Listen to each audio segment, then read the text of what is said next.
LakelandCarKeys.com. I'm currently working on a 2012 Hyundai Sonata, which has the proximity push to start smart key.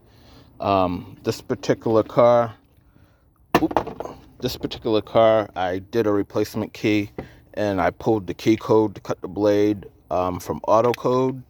And what I run into a lot of times on Hyundais, even when I use NASTAF and go through the OEM Hyundai website, the key codes a lot of times come out wrong.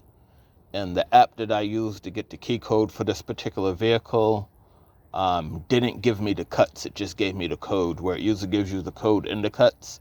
So the code that it gave me was not in the normal code series.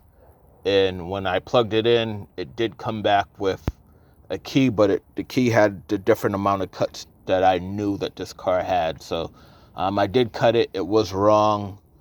But I just want to make a quick video for anyone that ran into this.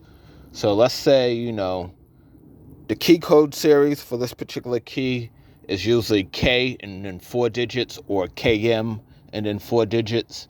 And what the app gave me was a I in 4 digits. So if you ever run into that, all you have to do is change that letter. The letter I was wrong, put it into the K. So put in the K so you're in the K code series, and then use the same 4 digits that the app gave you, and that will cut a working key.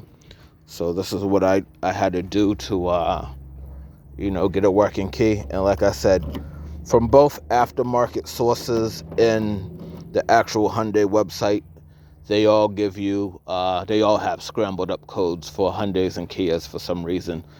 Sometimes it works. Usually the older, like the HY15 keys and the regular blade keys, usually those keys are pretty spot on. But a lot of times I find with the high security stuff, you have that code that is, is just not correct. So if you ever run into that, don't, run and have to, disassemble any locks or try to contact, the app provider to get the right code. Just put it right in the correct code series with the right letters, and then use the numbers that it gave you, and you should be able to cut that key. All right, LakelandCarKeys.com.